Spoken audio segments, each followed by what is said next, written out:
మనం ఇప్పుడు ఇక్కడ ఆటా ఫంక్షన్ అంగరంగ వైభవంగా జరుగుతుంది కన్వెన్షన్. ఇక్కడ ఈ కన్వెన్షన్కి ముఖ్య అతిథిగా మన శ్రీధర్ బాబు గారు తెలంగాణ స్టేట్ ఐటీ మినిస్టర్ రావడం జరిగింది.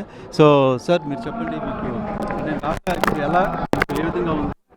మేము రాష్ట్ర ప్రభుత్వం తరఫున మా ముఖ్యమంత్రి రేవంత్ రెడ్డి గారి తరఫున ఈరోజు ఇక్కడ మన ప్రాంతవాసులందరినీ కూడా కలవటానికి ఆటా మీట్ సందర్భంలో వారందరినీ కూడా కలుసుకునే ప్రయత్నంతో పాటు ఈరోజు ఆటా నిర్వాహకులు మధు గారు కానీ ఇతర మిత్రులందరి ఆహ్వానం మేరకు మేము ఇక్కడ రావటం జరిగింది. ఈ సందర్భంలో మన ప్రాంతాలకు సంబంధించిన అనేక మంది ఇక్కడికి వచ్చేసిన మా సోదరులకు సోదరిమణులకు మరి ఈ ఆటా సభల సందర్భంలో వారికి శుభాకాంక్షలు తెలియజేస్తూ ఈరోజు రాష్ట్ర ప్రగతిలో మీరు అందరూ భాగస్వాములు కావాలని, మీ అందరి పాత్ర కూడా చాలా ముఖ్యం.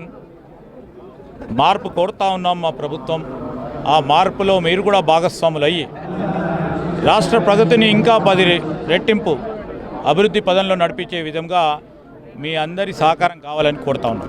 మీరు యాక్చువల్గా రాష్ట్రం నుంచి ఎన్ఆర్ఎస్ భాగస్వామ్యం కావాలని మీరు అడుగుతున్నారు.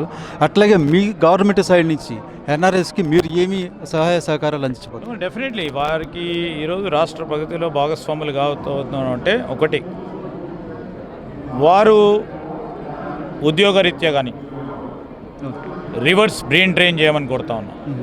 ఒకటి. నెంబర్ 2, ఈరోజు పరిశ్రమలు ఏర్పాటు చేసుకొని అక్కడే స్థిరపడి 10 మందికి ఉద్యోగాలు కల్పించాలి.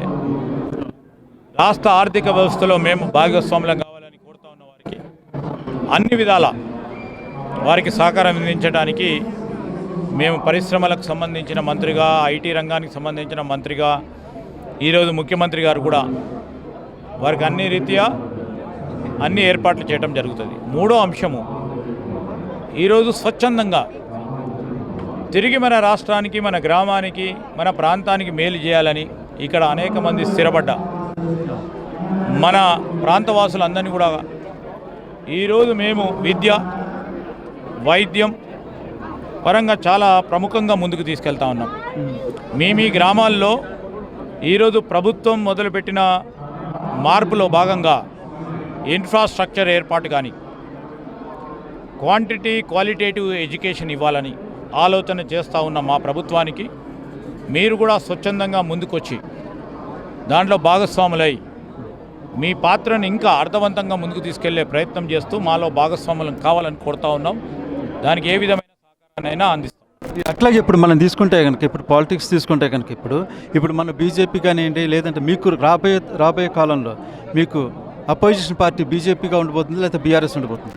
ఈరోజు బీఆర్ఎస్ ఏ పరిస్థితిలో ఉందో రాబోయే కాలంలో కూడా బీజేపీ అదే పరిస్థితిలో ఉంటుంది. అందుకోసమే మేము ఏక లక్ష్యంతో రాష్ట్ర అభివృద్ధి విషయంలో, రాష్ట్ర ప్రజలకు సంబంధించిన మేము ఇచ్చిన వాగ్దానాల విషయంలో ముందుకెళ్తాం. ఏ పార్టీ కూడా మాకు పోటీ ఉండబోదు. మేము పరిపాలనా యంత్రాంగాన్ని కేవలం 90 పైచిలుకు రోజులను ప్రజలకు చూపెట్టినాం, ఫలితాలను చూపెట్టినాం. రాబోయే కాలంలో ఈ విధంగా ఫలితాలు ఉంటాయని ప్రజల్లో నమ్మకాన్ని కుదిర్చినాం. తప్పకుండా మేము నమ్మకాన్ని ముందుకు తీసుకెళ్ళాం.